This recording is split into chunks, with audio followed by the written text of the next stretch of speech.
भाई गाड़ी आगे ले।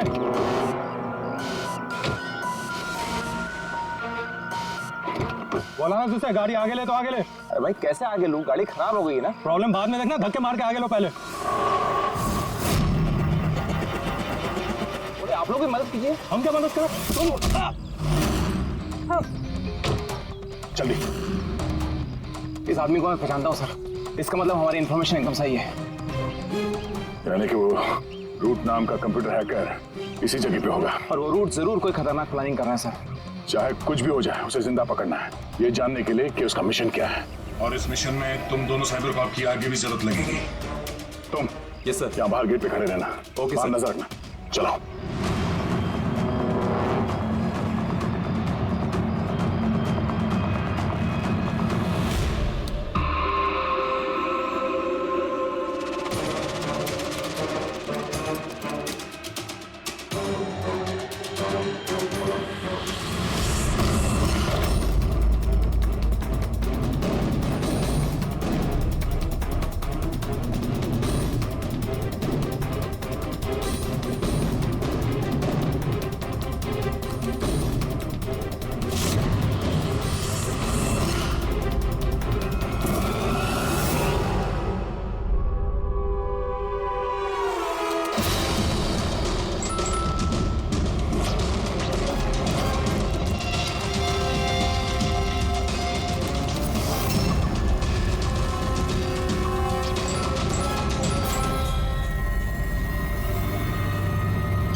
तो कोई नहीं।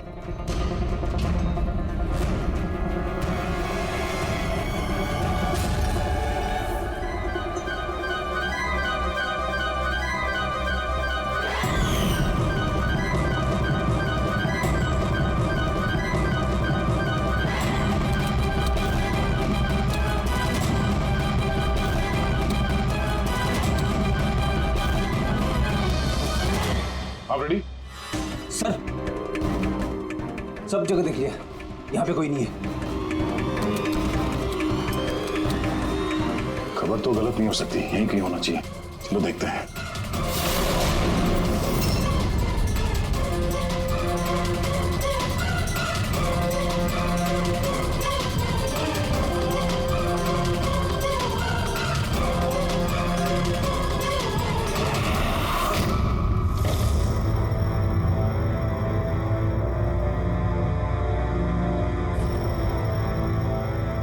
तो कोई नहीं है।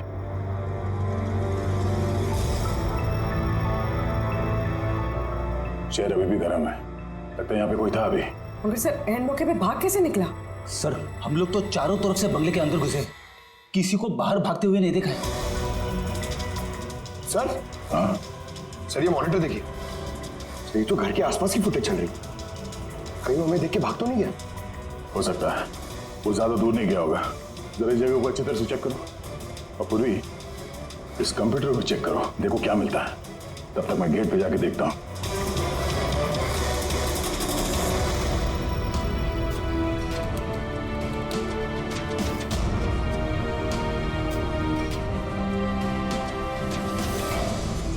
Mahesh, Mahesh, yes sir. ये रूट अंदर नहीं है, लगता भाग गया। तुम यहीं पे खड़े थे? सर मैं यहीं पे खड़ा था, मैंने किसी को नहीं भागते हुए देखा। यहाँ से कोई नहीं गया बाहर? नहीं सर। मेन गेट से तो कोई बाहर गया नहीं, पता नहीं ये रूट कहाँ से चला गया। सर बाहर पीछे की तरफ एक गेट है, शायद वहीं से भाग गया होगा। सर वो कंप्यूटर पासवर्ड प्रोटेक्टेड है, ब्यूरो ले जाना पड़ेगा। सर ये रूट जरूर अपने उसी खतरनाक मिशन को पूरा करने में लगा होगा। ये रूट को किसी भी हाल में जल्द से जल्द ढूंढना होगा। एक मिनट, पूरे घर में कहीं भी ये कारपेट नहीं है, और यहाँ पे कारपेट रखा हुआ है, उसके ऊपर ये स्टूल। जरा हटाओ इसे। सर यहाँ पे खुफिया दरवाजा, बड़ी तुम यही रहो इनके साथ, हम लोग अंदर देखते हैं।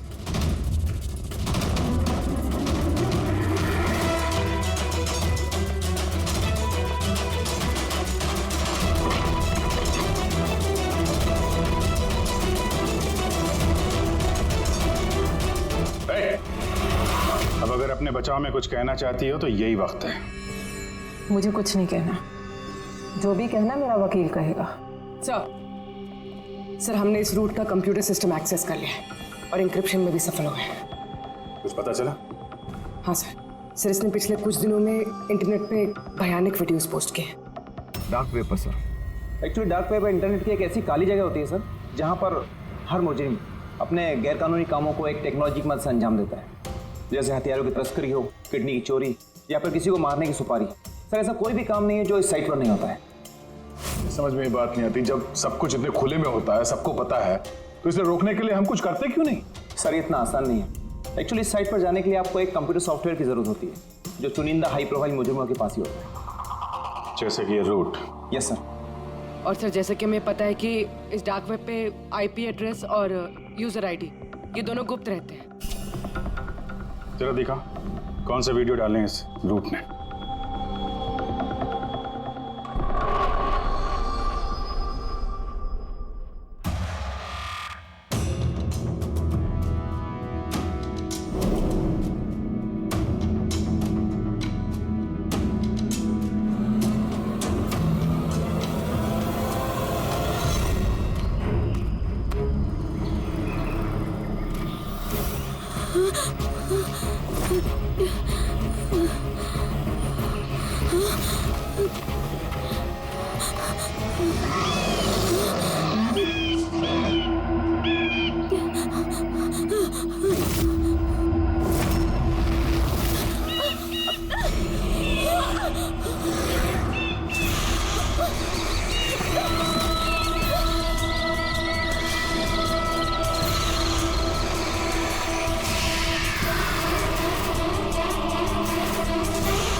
अरे बाप रे, ये तो किसी डरावनी फिल्म का भयानक सीन है। ये सीन क्यों डाला डार्क वेब में? सर ये किसी फिल्म का सीन नहीं है, ये सब असली में हुआ है और किसी हीरोइन के साथ नहीं, बल्कि एक मासूम लड़की के साथ। जहां तक मुझे याद आ रहा है इसे स्नफ फिल्म कहते हैं ना? हाँ सर, बहुत बड़ी इंडस्ट्री है इन वीडियोस की। कौन है ये लड़की? मुझे नहीं पता। तुम जिम्मेदार हो इसकी मौत की? नहीं सर, मैं किसी की मौत की जिम्मेदार नहीं हूँ। मुझे तो बस पैसे दिए गए थे ये वीडियो डार्क वेब पे डालने के लिए, और मैंने बस डाल दिया। किसने दिए पैसे? मुझे नहीं पता। नहीं पता कहने से काम नहीं चलेगा। एक लड़की की जान गई है। सर मेरे यकीन कीजिए, ऑनलाइन पैसे ट्रांसफर किए गए थे मेरे अकाउंट में। किसने किए मुझे कुछ नहीं पता। पता नहीं है तो पता करो। कंप्यूटर की बहुत बड़ी महारथी हो ना, ये पता करना तुम्हारे लिए कोई मुश्किल काम नहीं है। पता करो। अभिजीत, अगर कोई इस तरह का फिल्म बना के अपलोड कर रहा है तो हमें जल्द से जल्द उस तक पहुंचना होगा जो ये मौत का खेल खेल रहा है। एक काम करते हैं, इस लड़की की फोटो सभी पुलिस स्टेशन में भेज देते हैं। एक बार पता चल जाए लड़की कौन है, सारा मामला साफ हो जाएगा।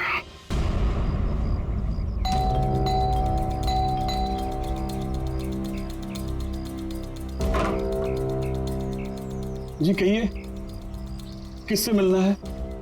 ये रिया का घर है ना? हाँ, मैं उसका पापा। आइए। वो हम लोग सीआईडी से हैं। आपके लिए एक बुरी खबर है। आपकी बेटी रिया अब इस दुनिया में नहीं रही। पता है, मगर आप उसके मौत के 10 दिन बाद क्यों आए हैं ये सब बताने? आपको पता है कि आपकी बेटी रिया की मौत हो गई है? आप उस कार एक्सीडेंट की इन्वेस्टिगेशन के लिए आए हैं ना, तो आपको ये तो मालूम पड़ा होगा कि रिया का तो फ्यूनरल भी हो गया है। एक मिनट, आप किस कार एक्सीडेंट की बात कर रहे हैं?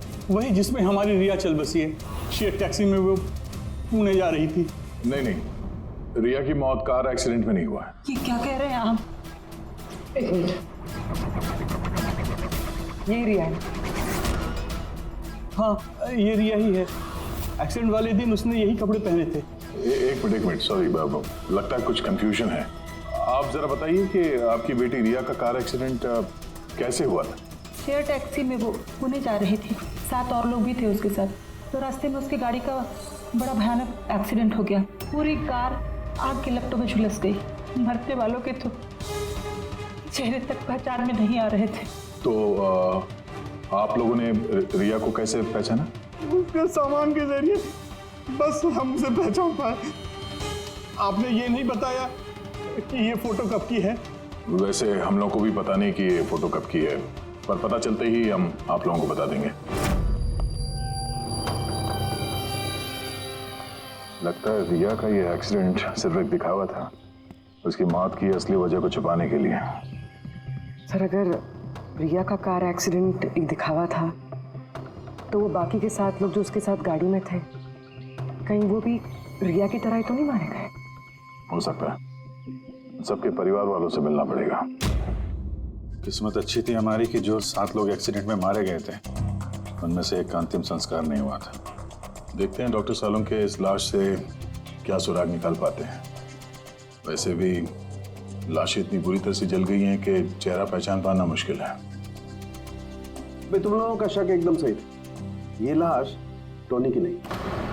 लग ही रहा था सर हमें, लेकिन ये कौन है कुछ पता चला? यार, ये तो पता नहीं लगा कि ये लाश है किसकी, लेकिन ये पता चला है कि इस आदमी को कैसे मारा गया। मैंने इसके बॉडी का स्कैन किया तो पता लगा कि इसके पेट में चाकू का बहुत गहरा दाग है। चाकू से? हाँ, चाकू का। और मुझे लगता है उस चाकू के वार की वजह से ही इसकी मौत हुई। मतलब चाकू से मारा किसी और को और उसे टोनी बता के एक्सीडेंट का हिस्सा बना दिया। ये गैंग आखिर करना क्या चाहता है? और इस आदमी की मौत 3 हफ्ते पहले हुई है। एक कार एक्सीडेंट हुआ 10 दिन पहले। वही तो, मतलब कार जब एक्सप्लोजन में जलाई गई, उससे कहीं पहले इस आदमी की मौत हो चुकी थी। 3 हफ्ते से इसकी लाश संभाल के रखी थी ताकि इस भयानक खेल को अंजाम दिया जा सके। यार एक काम करते हैं, जहाँ पे एक्सीडेंट हुआ था वहीं पे चलते हैं, पता करते हैं एग्जैक्टली उस दिन हुआ क्या था। मैं तो मजे से कार चला रहा था सर, और रेडियो पे गाने सुन रहा था। तभी अचानक से मैं एक जोर का धमाका सुना। मैं तुरंत अपने कार से निकला और मैंने देखा कि मेरी सामने एक कार आग की लपटों में जल रही थी। मुझे समझ में नहीं आ रहा था कि मैं क्या करूं। तो ये कितने बजे की बात है? सर, मुझे लगता है कुछ शाम के 5 बजे होंगे।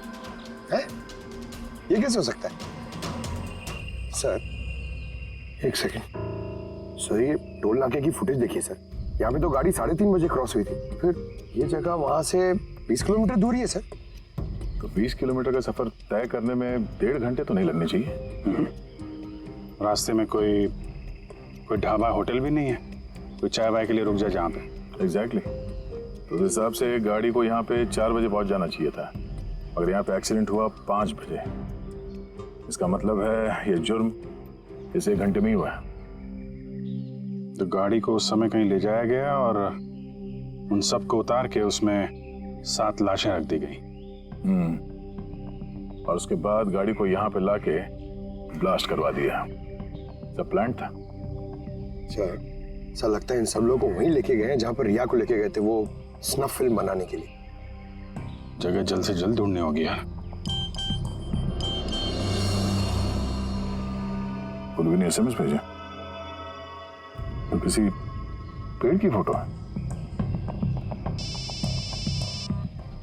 हाँ पूर्वी, सर ये पेड़ जिसकी फोटो भेजी है मैंने, इसे मोरिंगा ओलिफेरिया कहते हैं सर। हाँ सर ठीक ऐसा ही पेड़ रिया वाली फुटेज में भी है। ये देखिए सर, उस फुटेज का स्क्रीनशॉट भेज रही हूँ मैं। सर ये पेड़ महाराष्ट्र के 2 जंगलों में पाए जाते हैं। ये तो एग्जैक्टली वैसे ही पेड़ है, महाराष्ट्र के 2 जंगलों में। कौन कौन से जंगलों में? सर एक जंगल है जो नासिक के पास है और दूसरा जंगल एक्सीडेंट वाली जगह से सिर्फ 1 घंटे की दूरी पे है और इस जंगल का नाम है प्रीफिक्स फॉरेस्ट। जरूर ये मौत का खेल इस प्रीफिक्स जंगल में ही हुआ है। रिपिक्स फॉरेस्ट तो काफी बड़ा जंगल है यार, मीलों तक फैला हुआ है। फॉरेस्ट ऑफिसर की मदद लेनी होगी।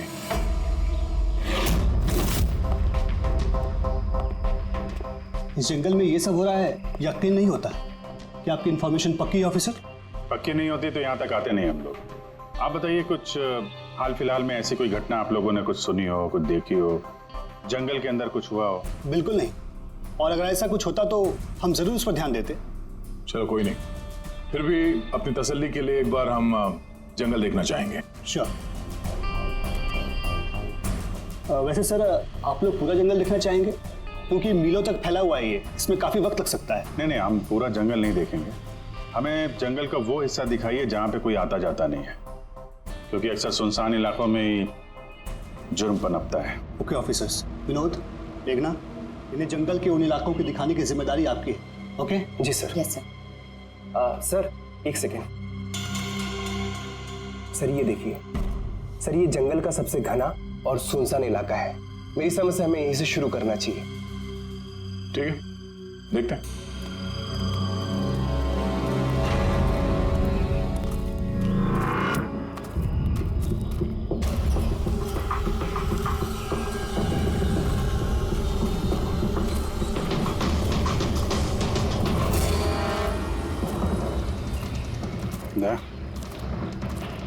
यहाँ पेड़ पे देखा?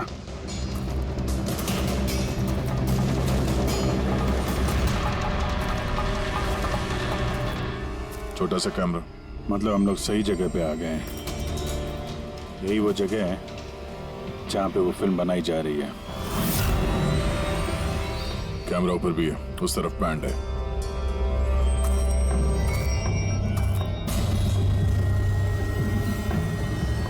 शायद इस कैमरे से कुछ पता चले उनके अड्डे के बारे में।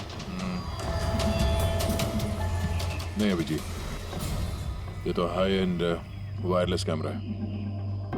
इसके जरिए पता लगाना मुश्किल है कि इसमें जो स्टोर्ड फुटेज है वो कहाँ से ब्रॉडकास्ट हो रहा होगा, और इस जंगल में पता नहीं और कितने कैमरास हैं। देखते हैं, आगे शायद कोई कैमरा मिल जाए जिससे कुछ पता चले।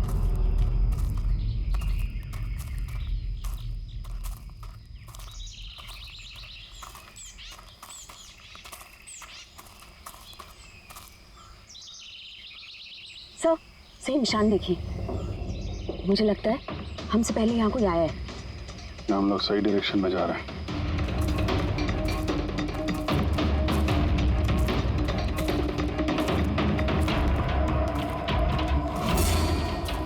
सर ये निशान यहीं तक है। सर इसका मतलब उनका अड्डा यहीं कहीं है।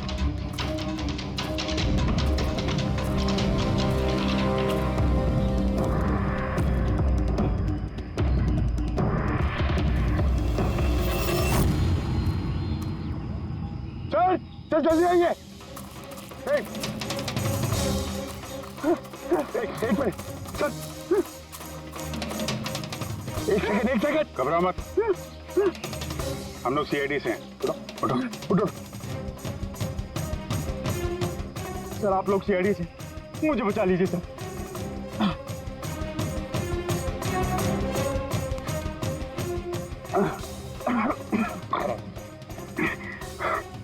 यहाँ फंस कैसे गए तुम? सर मुझे इस जंगल से बाहर निकलने का रास्ता नहीं मिल रहा। सर उस खूनी ने एक एक करके सबको मार दिया। तुम लोग यहाँ आए कैसे? हम शेयर टैक्सी में सवार होकर सफर कर रहे थे कि अचानक हमारी गाड़ी पंक्चर हो गई और कार रुक गई। सड़क पर पहले से किसी ने कीले और कांच के टुकड़े रखे हुए थे सर। फिर इसके बाद कुछ लोग आए जिनके चेहरे नकाब से ढके हुए थे, और जब तक हम कुछ कर पाते उन्होंने हमें बेहोशी के इंजेक्शन लगा दिए। और जब मुझे होश आया तो मैं इस घने जंगल में था सर। सर मैं ही जानता हूँ कि इस जंगल में मैं भूख प्यास से कैसे रहा हूँ। कभी लकड़ी खाई तो कभी पेड़ के पत्ते, और जब भी किसी के चिल्लाने की आवाज आती तो समझ जाता किसी की जान चली गई। यहाँ जगह जगह कैमरे लगे हुए हैं। तुम्हारी किस्मत अच्छी थी कि तुम उनके पकड़ में नहीं आए। सर पकड़ इसलिए नहीं पाए क्योंकि उन्होंने एक कैमरा मेरे कमीज के बटन में लगाया हुआ था और वो बटन मैंने तोड़कर फेंक दिया। शायद इसी वजह से वो मुझे ढूंढ नहीं पाए। तुम्हें अंदाजा है कि बाकी के लोगों में कितने लोग जिंदा हैं अभी तक? मालूम नहीं सर, पर कल रात जब मैं पेड़ पर बैठा हुआ था मुझे किसी के चीखने की आवाज़ आई थी। न जाने वो उनको घायल कर रहे हैं या फिर जान से मार रहे हैं सर। किस तरफ से आवाज आई थी, कौन सी दिशा से, कुछ याद है आपको? मेरे पेड़ इस तरफ, शायद उस तरफ से सर।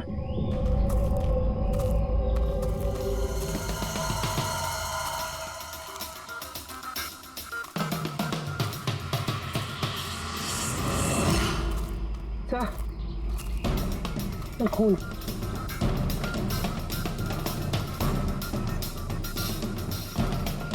तो यहाँ पर भी। इसका मतलब उनमें से कोई घायल है। किस तरफ गया होगा? सर ये देखिए, खून के कुछ निशान इस तरफ भी जा रहे हैं। इस तरफ भी खून का निशान है और इस तरफ भी है। दोनों तरफ है, दोनों तरफ देखना पड़ेगा। पंकज, पूर्वी, तुम लोग इधर देख लो, हम लोग इधर देख लेते हैं। विनोद, तुम इनके साथ जाओ और हाँ, हर आधे घंटे में अपडेट दे देना, ठीक है? आप आइए।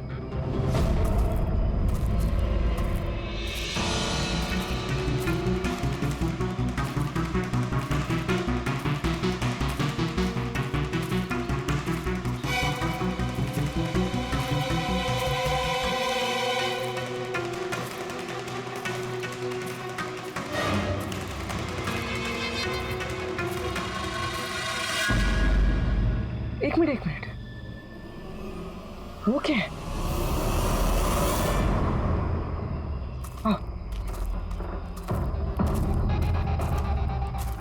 घर, शायद घायल विक्टिम ने यहीं पर पनाह ली हो। जंगल के बीच में घर, मगर नक्शे के हिसाब से तो यहाँ कोई घर नहीं था। हो सकता है ऐसे फिल्म बनाने वालों को ऐसे लोकेशंस की जरूरत पड़ती है ताकि उन्हें कोई ट्रैक ना कर सके। हो सकता है उस घर में जो घायल आदमी है वही मुजरिम हो सकता है पंकज, और ये भी हो सकता है कि आगे और भी कैमरास लगे हों। होशियार रहना।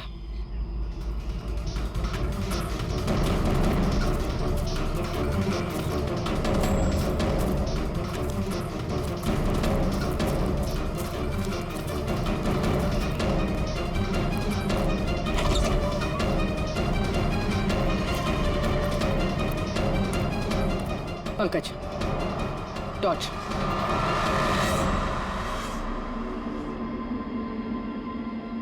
ये घर तो एकदम हिंदी फिल्मों की डरावनी पिक्चरों जैसा। ये देखो, उस घायल विक्टिम को यहीं पर लाया गया है। वो आवाज सुनी? अंदर से आ रही है।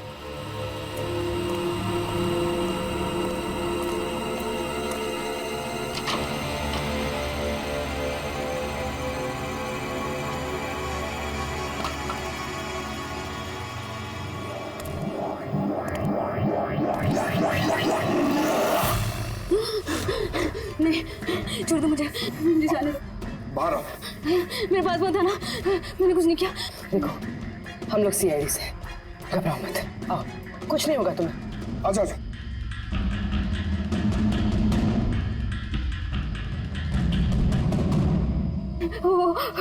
वो यहीं पे, वो यहीं पे। अरे पूर्वी, ये लाइट कहाँ से आ रही है? पंकज, मुझे कुछ दिखाई नहीं दे रहा। अरे पंकज सर, पूर्वी मैम, पंकज सर।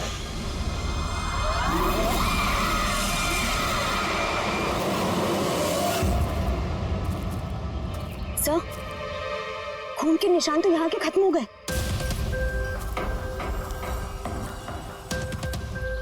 ऐसे कैसे हो सकता है? घायल आदमी अगर यहाँ पर आएगा तो यहाँ से अचानक कैसे गायब हो जाएगा? शायद वो मुजरिमों के हाथ लग गया यहाँ इस पॉइंट पे पहुंचने के बाद। हो सकता है। पता नहीं मोहित के अलावा और कोई है जिंदा कि नहीं। 1 घंटा हो गया तो पूर्वी और पंकज का कोई फोन कॉल नहीं है।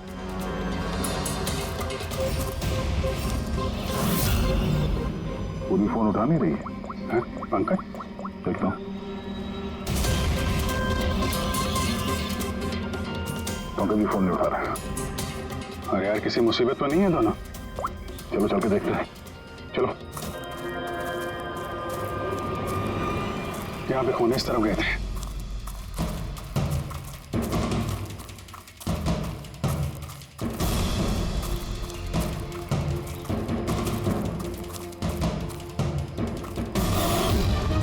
घर के अंदर शायद कोई हो।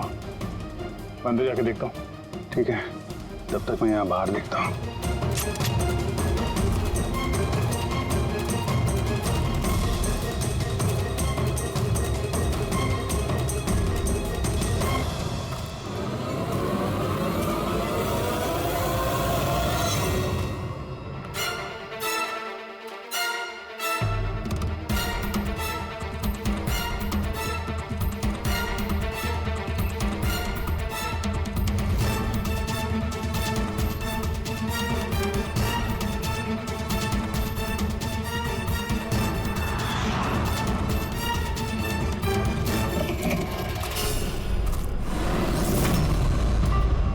पंकज कब आए?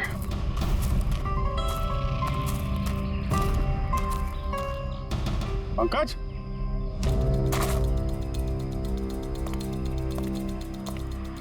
पंकज?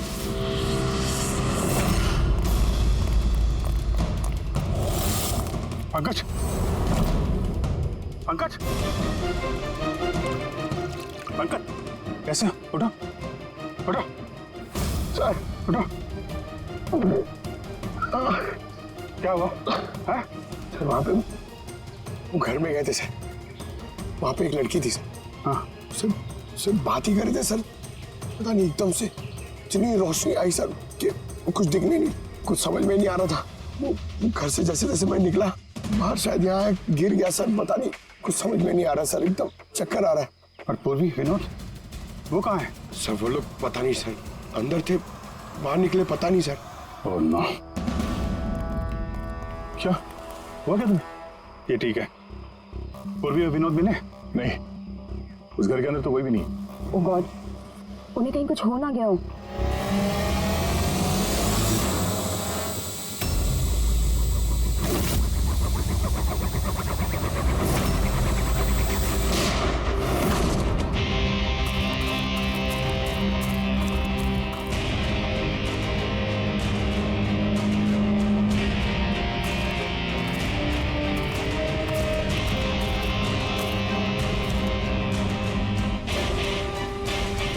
ये सब तो बड़ा मुश्किल होता जा रहा है।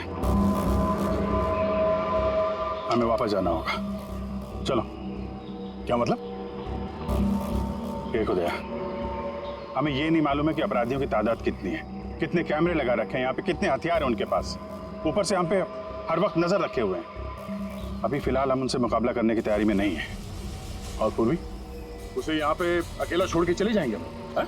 यार देखो, पूर्वी उनके चंगुल में फंस चुकी है। हम उसको बचाने जाएंगे तो हम भी नहीं बच पाएंगे। अभिजीत, क्या हो क्या गया तुम्हें? कुछ याद है सीआईडी में हमें पहले क्या सिखाया था? यही कि सबसे पहले अपने साथी को पीछे मत छोड़ना, चाहे वो जिंदा हो या मर चुका हो। अरे यार, हर लड़ाई रूल बुक के हिसाब से नहीं लड़ी जा सकती। हमें यह भी सिखाया गया था कि प्रेजेंस ऑफ माइंड का इस्तेमाल करना अलग अलग परिस्थितियों में। आई एम सॉरी, तुम्हारे इस थॉट से मैं एग्री नहीं करता। I am sorry. तुम्हें जाना है तुम जा सकते हो, बिना पूर्वी के मैं यहाँ इस जंगल से बाहर नहीं जाने वाला। जिद मत करो दया, हमें यह भी नहीं मालूम है कि पूर्वी जिंदा है कि नहीं। अभिजीत वो एक सीआईडी ऑफिसर है, इतनी आसानी से हार मानने वाली नहीं है। वो बेचारी अकेली लड़ रही होगी उन मुजरिमों से, और अब जब उसे सबसे ज्यादा जरूरत है हमारी, हम पीठ दिखा के भागेंगे यार। ज्यादा जरूरी यह है कि जो लोग उस गिरोह के कैद में नहीं आए हैं उनको बचाया जाए। और तुम्हें पूर्वी की इतनी परवाह है तो जिद मत करो, मेरे साथ चलो। हम लोग अच्छी प्लानिंग बना के वापस आएंगे। चलो। इसे हो क्या गया?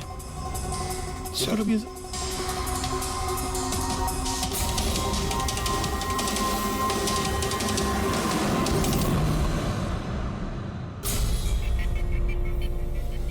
सीआईडी के इतिहास में ऐसा पहली बार हुआ होगा कि सीआईडी किसी से डरकर दुम दबाकर भाग गई। हाँ सर, पहुंच गए आप? हाँ बस उसी जंक्शन पे रहिए, हम लोग आते हैं वहां पे। अरे सालुंके सर, आप यहाँ? मैं यहाँ।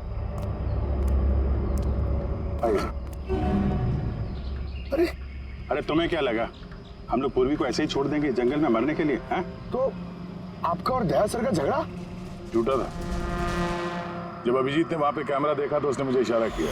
पता नहीं और कितने ड्रोन लगा रखे होंगे हम पे नजर रखने के लिए। जो आदमी उस कैमरे के जरिए हम पर नजर रखे हुए था, उसकी आंखों में धूल झोंकना जरूरी था, इसलिए।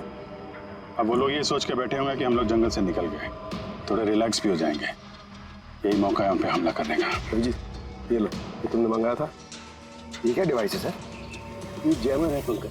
आसपास इस एरिया में जितने भी कैमरे होंगे सब जैम हो जाएंगे। अब वो हम पे नजर भी नहीं रख पाएंगे। और ये ड्रोन पे जो कैमरा लगा है, इसकी रेंज 7 किलोमीटर सिर्फ। बैटरी तो खत्म होने वाली है। इसका मतलब अगर हम इसे नहीं पकड़ते तो ये वापस उनके अड्डे पे जाता बैटरी बदलने के लिए। जरा आईपैड निकालना, नक्शा निकालो उसमें।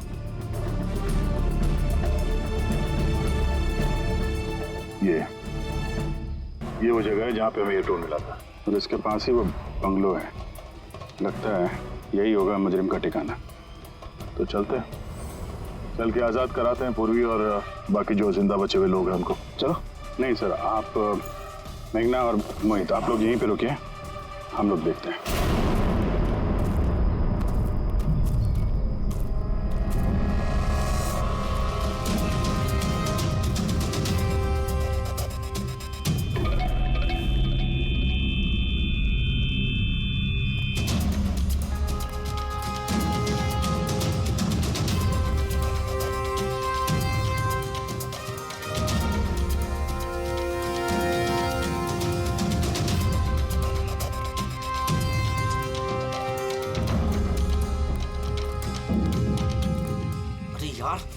पूरा सिस्टम बंद कैसे हो गया? देख तक कुछ जैसे आवाज आ रही है। कैसे हो सकता है पूरा सिस्टम?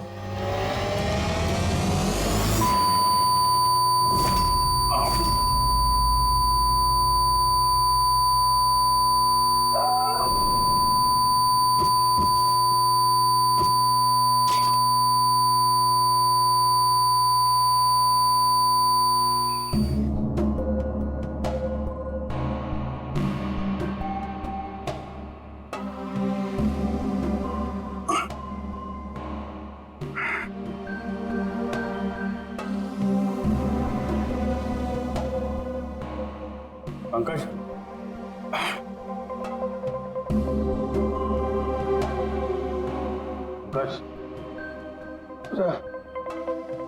हमारे स्वागत की पूरी तैयारी कर रखी थी इन लोगों ने। सर ये लोग अगर हमें मारना चाहते तो पहले ही मार देते। हमें मारते हुए क्या ये फिल्म बनाना चाहते हैं?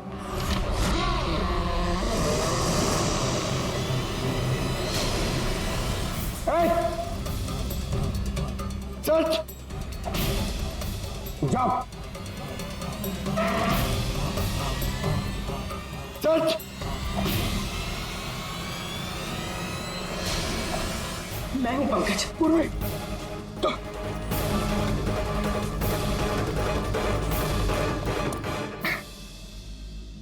तुम ठीक हो? हाँ सर। वो लोग किधर हैं? सर उस तरफ।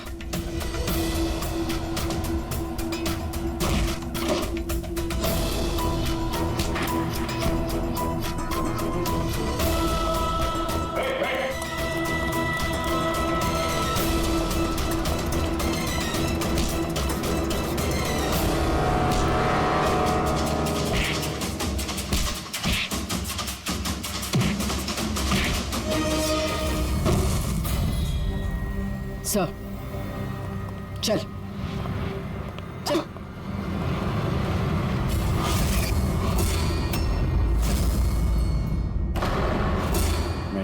तुम?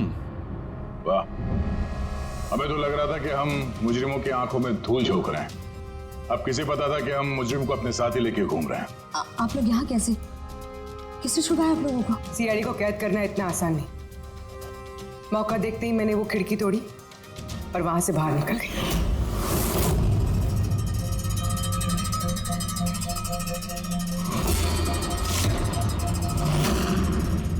और उसके बाद मैंने उन्हीं लोगों का पीछा किया जिन लोगों को तुमने भेजा था मुझे ढूंढने के लिए। और फिर मैंने उस नकाबपोश आदमी को देखा और उसका भी पीछा किया।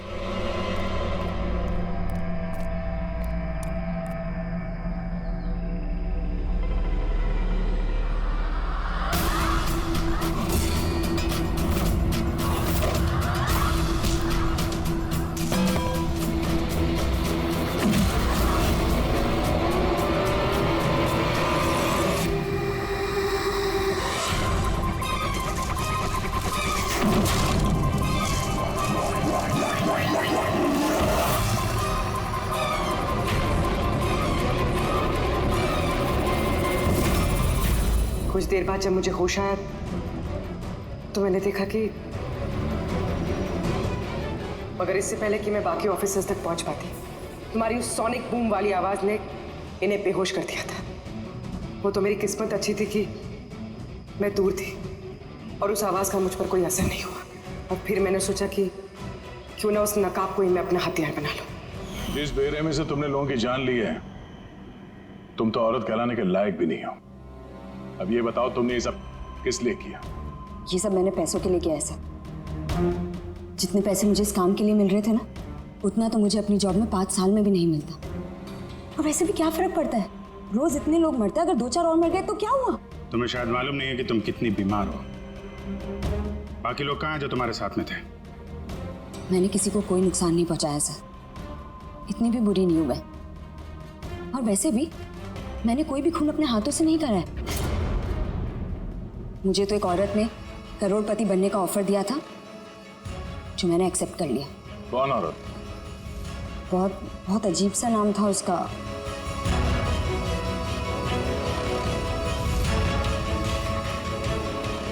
रूट। रूट?